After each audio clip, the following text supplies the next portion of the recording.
For 4 years, my father-in-law sat at our Thanksgiving table and collected $1,800,000 from our rental property without telling me a single time. He carved the turkey, he blessed the food, he asked about my mother's hip, he passed the gravy boat to my husband Daniel like a man who had nothing to hide. And every quarter, after the holiday plates were washed and the grandchildren were asleep, he handed Daniel a folded envelope and said the same words. "After expenses, son. Numbers are tight this quarter, but we're holding steady." My name is Anna Hollis. I am 54 years old. The property is a 4-unit building in Knoxville, Tennessee, titled jointly to me and Daniel. The current market assessment puts it at $1.4 million. The rent it generated between 2019 and 2023 came to $1.8 million. Robert Hollis, my father-in-law, kept the difference moving through accounts I did not know existed, and he did it while smiling at me across our own dining room. I am not going to tell you he screamed at me. He never did. I am not going to tell you he stormed into my kitchen. That was not his style. His style was the soft hand on Daniel's shoulder, the "let me take this off your plate," the handwritten note tucked under the fruit bowl that said, "Don't worry about the Knoxville books, kiddo. Dad's got it." I still have that note. I keep it in a manila folder with everything else. If you have ever had someone mistake your kindness for permission to cross every boundary, stay with me. And if this story speaks to you, subscribe to my channel for more stories like this, because peace at home is worth protecting. I want to tell you how it started, because the start did not look like betrayal. The start looked like help. In 2018, Daniel and I closed on the Knoxville building. 4 units, brick, a flat roof we'd already budgeted to replace. The kind of investment that keeps you up the first month and then settles into a rhythm. We were going to manage it ourselves. I had run the books for my catering side business, Hollis House Events, since 2016. Spreadsheets are not a hobby for me, but they are a habit. I track every dollar that walks through my hand. Daniel teased me about it. He called my ledger the Bible. I told him a Bible is what keeps you honest. Robert showed up at our kitchen table the week after we closed. He had a clipboard, which should have been my first clue. Robert had been in commercial real estate for 30 years before he retired, and he carried that clipboard the way other men carried golf clubs. He sat down, drank our coffee, and told Daniel he wanted to help. "Just the boots on the ground stuff," he said. "Tenant calls, repairs, the headaches. You two are working full-time. Let me earn my keep." Daniel looked at me. I looked at the clipboard. I should have said something then, but I didn't. I said, "That's generous, Robert. Thank you." That was the first boundary she treated like a suggestion, except it was him, and the boundary was mine. And the suggestion was that he would be in our business from then on. Within a month, Robert had keys to all 4 units. Within 2, he had the tenants' phone numbers. Within 3, he was calling them directly without telling us. I found out about that part later when I pulled phone records for the civil case. In late 2018, before I even knew he had any contact with our tenants, Robert was already telling them to call him with anything. Anything at all.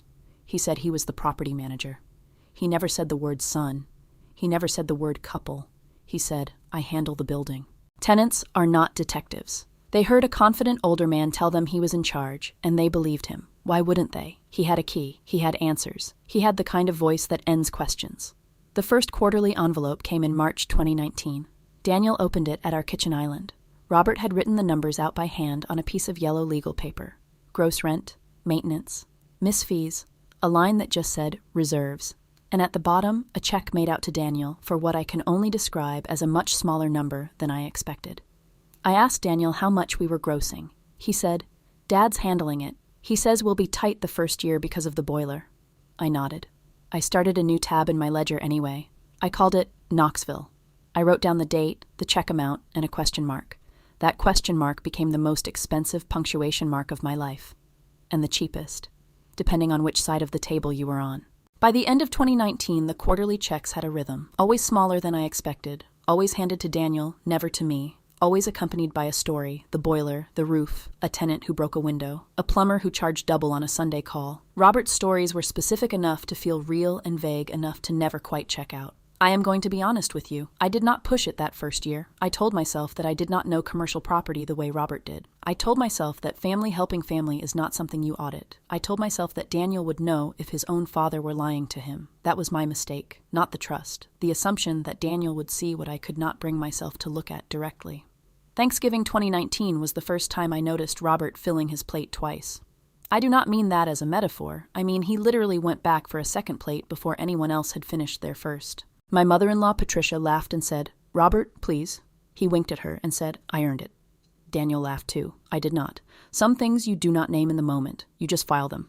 In early 2020, Robert came over with a folder. He told Daniel he needed a signature for the IRS. Something about how the rental income was being reported. He said it was paperwork, nothing exciting, just keeping the building clean on paper. Daniel was on a work call. He waved his father into the dining room. Robert put the form in front of him. Daniel signed without reading it. I was in the kitchen making chicken salad. I heard the pen scratch. I heard Robert say, "Attaboy, I'll handle the rest." I did not see that form again until 2022. When I did see it, I understood what he had handed my husband. It was a property management authorization, mostly blank. Daniel's signature at the bottom. The date filled in by Robert. The scope of authority left wide open, the way a man leaves a back door open when he plans to come and go. I asked Daniel about it the night I found it. We were in the bedroom. He was tying his running shoes. I held the form up. "Honey, what is this?" He squinted. "Oh, that's nothing. Dad needed it for the IRS. Years ago." "It's blank, Daniel. The authorization scope is blank." "It's nothing, Anna. Drop it." I did not drop it. I scanned it. I filed it. I went back to making dinner. I said, "Pass me the colander, would you?" Because that is what you say when you are not ready to fight in your own kitchen.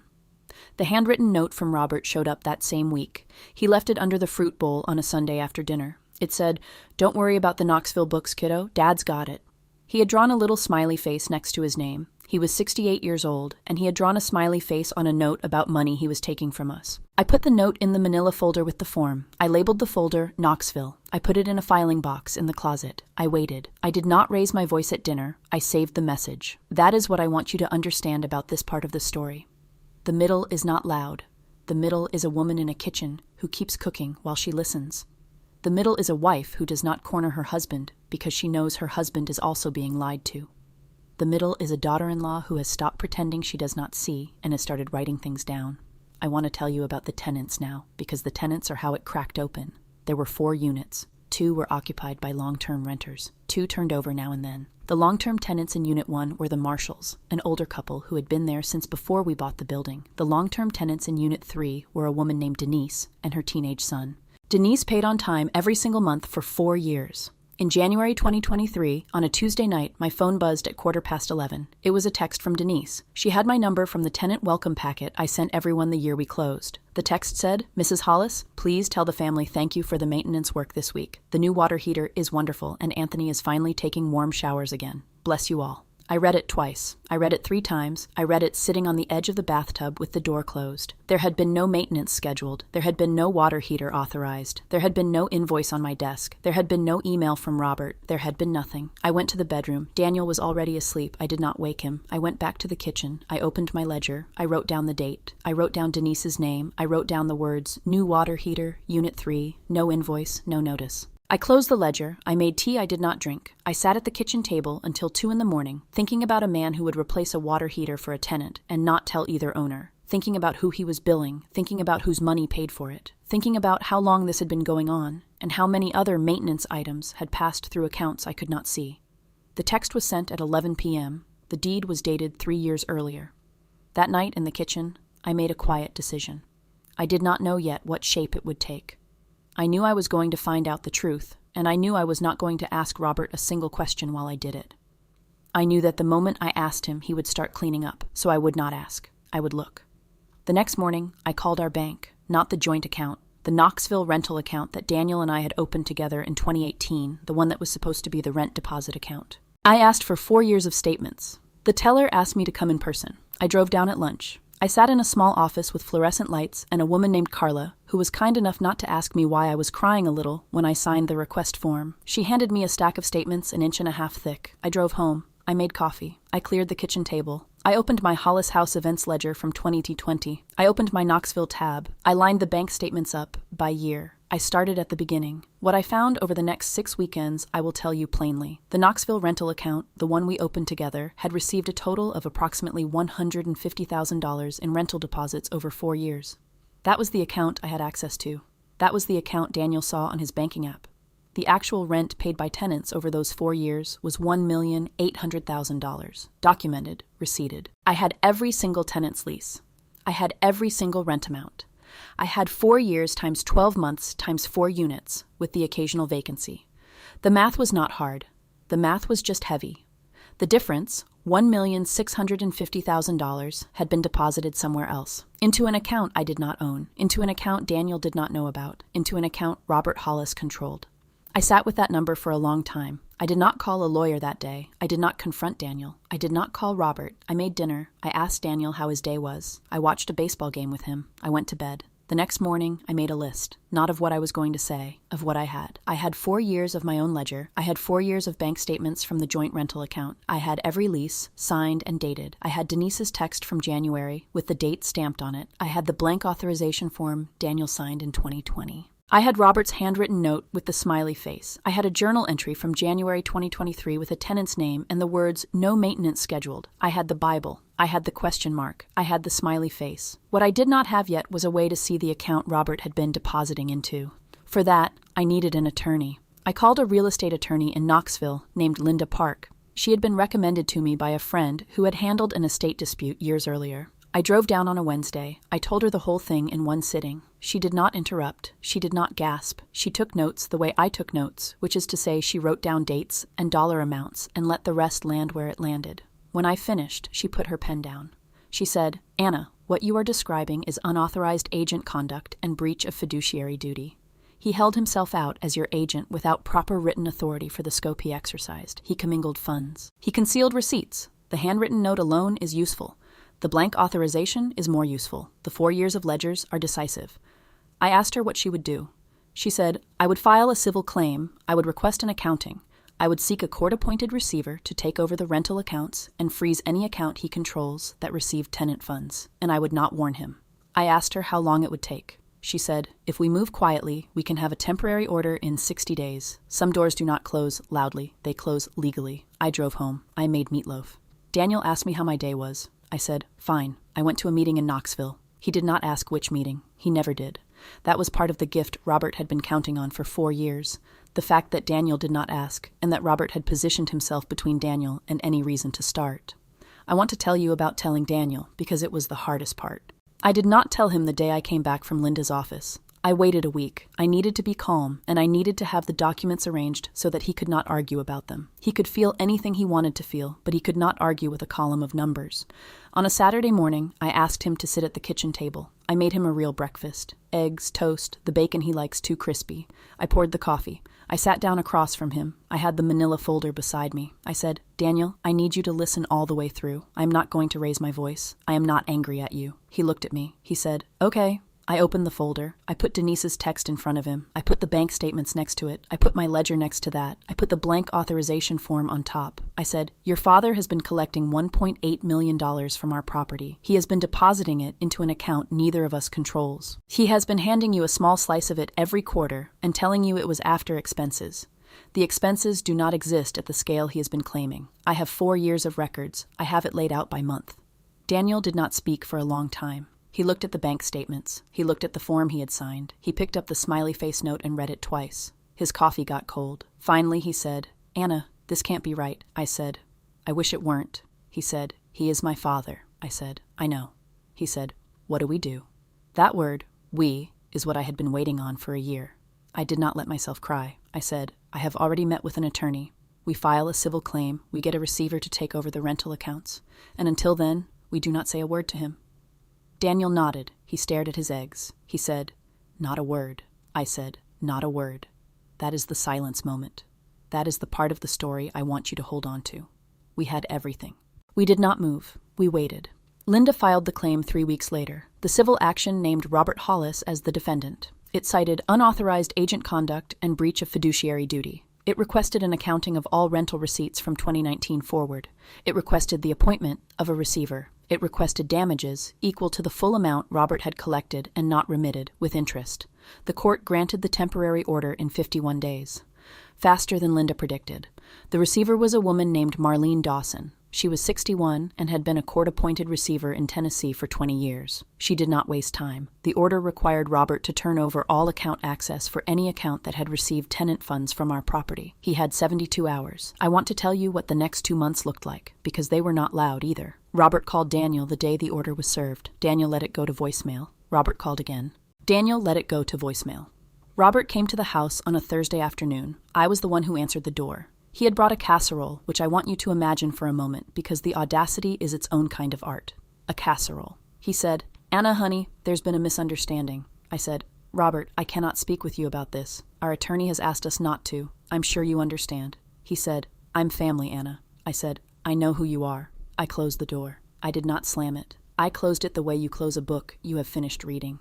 The key was not the problem. The entitlement was. In the weeks after the order was served, Robert tried every angle he had. He tried Patricia.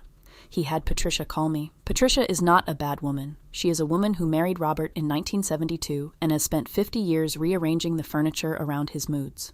She called me on a Sunday and said, "Anna, this is breaking your father-in-law's heart." I said, "Parmine and Patricia, I love you. I cannot speak with you about this. Linda Park's number is on our refrigerator if you need it." She said, "Anna, please." I said, "I love you, Patricia. Take care of yourself."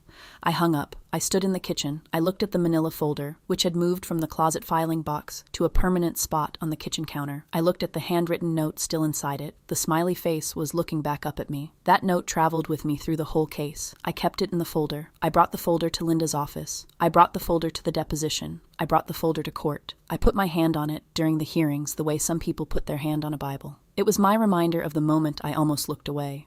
It was the receipt for my own attention. The deposition was held in Linda's conference room in late summer. Robert showed up in a navy blazer. He had lost weight. His attorney, a man named Greg, sat next to him with a yellow legal pad. I noticed the legal pad. I almost said something out loud. I didn't. Linda asked Robert, "Mr. Hollis, did you have written authorization to act as property manager for the Knoxville property?" Robert said, "I had a verbal understanding with my son." Linda said, "Did you have written authorization for the scope of the activities you conducted, including opening accounts in your sole name to receive tenant funds?" Robert said, "I had a form." Linda said, "The form you are referring to was signed by your son in 2020, with the scope of authority left blank. Is that correct?" Robert looked at Greg. Greg nodded slowly. Robert said, "Yes." Linda said, "And it is your testimony that this blank form authorized you to deposit $1.65 million into an account in your sole name over a period of 4 years, without disclosing that account or those deposits to either owner of the property." Robert said, "I was managing the property." Linda said, "I am asking you a yes or no question, Mr. Hollis." Robert said, "Yes." I sat there with the manila folder in my lap. I did not say anything. I just listened. There was a moment, somewhere in the middle of that deposition, where Robert looked at me across the conference table. Not at Linda, at me. And I watched something in his face change. He had spent 4 years deciding I was the daughter-in-law who would not look. And he was sitting in a room where a court reporter was typing every word he said, and the woman across from him had a manila folder with his handwriting in it. He looked away first. The civil judgment entered against Robert Hollis totaled $1,800,000, every dollar of rent he had collected. The court ordered the full transfer of all rental accounts to my sole management. Daniel asked, in a meeting with Linda before the order was finalized, whether his name should still be on the management. Linda looked at me. I looked at Daniel. Daniel said, "Anna runs the books. She always has. Put it in her name." I do not know if that was Daniel apologizing or Daniel finally seeing. I think it was both. The receiver, Marlene, called Robert directly on a Tuesday afternoon to get the final account transfer codes. By court order, Robert's attorney was not on the call. Marlene told me afterward what happened. She said Robert picked up on the third ring. She said she introduced herself. She said she read him the order. She said she asked him for the codes. She said there was a long silence on his end. Then he gave her every code without arguing. Marlene said, "Mrs. Hollis, I have done this for 20 years. There is a moment on these calls when the person on the other end understands that the conversation is over." He had that moment about 30 seconds in. I asked her, "What did he do?" She said, "He thanked me. He asked me to tell you he was sorry." I said, "Did you?" She said, "I'm telling you now. I want to tell you about Thanksgiving the year after. Robert was not there. Patricia was. She sat at the end of the table where she had always sat, and she ate the meal I made, and she was kind to the grandchildren. We did not talk about the case. We did not talk about Robert. We talked about whether the turkey was too dry, which it was a little, and about the weather, which was unseasonably warm. Daniel said grace. He thanked the people at the table. He thanked his mother for being there. He thanked me. He did not say his father's name. Patricia did not flinch. She squeezed my hand under the table. After dinner, I cleared the plates. I rinsed them. I loaded the dishwasher. I stood at the kitchen window and looked at the yard. The handwritten note was still in the manila folder, which was still on the kitchen counter, which I had not put away because I had not decided yet whether I was ever going to. Daniel came up behind me. He said, "Anna, are you okay?" I said, "I am." He said, "I'm sorry for not seeing it." I said, "I know." He said, "The folder, are you going to keep it out forever?" I looked at it. I thought about the smiley face. I thought about the question mark. I thought about Denise's text at 11:15. I said, "A little while longer." He said, "Okay." I want to tell you what I have learned from this, because that is the part I think about most. I learned that the people who help themselves to your life do not start with a key. They start with a clipboard. They start with a story about how they want to take something off your plate. They start by being so useful that questioning them feels rude. I learned that family does not earn an exemption from accounting. The men in my husband's family always handled money. That is what Robert told Daniel growing up, and that is what Daniel believed. The first time someone told me Anna doesn't need to worry about the books, I should have written it down. The third time, I should have called a lawyer. By the fourth year, I had learned to write down everything. I learned that the silence before the document arrives is the strongest tool a woman can use. Not silence as a strategy of harm. Silence as a refusal to tip your hand to a man who has been counting on your reaction for 4 years. I learned that a ledger is not a Bible. A ledger is a witness. It does not save you. It tells the truth on your behalf when you are too tired to say it out loud. And I learned that boundaries are not cruelty. Boundaries are the thing that lets the people you love stay in your life as themselves, instead of as the version of themselves who is taking from you. If stories like this remind you that boundaries are not cruelty, subscribe to my channel for more stories. Because sometimes protecting your peace is the strongest thing you can do. I want to leave you with one more thing. The handwritten note. The one with the smiley face. The one that said, "Don't worry about the Knoxville books, kiddo. Dad's got it." I kept it. It is in a drawer in my desk now. The folder is back in the closet. The accounts are in my name. The tenants pay rent into an account I open every month with my morning coffee. Sometimes, on a Sunday, when the house is quiet and Daniel is in the yard, I take that note out and I look at it. Not because I am angry. I am not anymore. I look at it because it is the moment a man told me, in his own handwriting, that I should not pay attention to my own life. I paid attention. The home is quiet now. The table is set for the right number of people. The grandchildren still come over on Sundays. Patricia comes when she can. Daniel tightens the screws on the porch railing, the way he always has. I keep my ledger open on the kitchen counter, and I do not apologize for it. Has a family member ever volunteered to handle something financially and made it very hard for you to see the full picture? Tell me what that looked like for your family. I am in the comments. I am reading every word. If you've made it this far, you already know what I want to say. Subscribe. Bring your story. Bring your boundaries. Bring the ledger you've been keeping in a drawer. Peace at home is worth protecting, and it is yours to protect.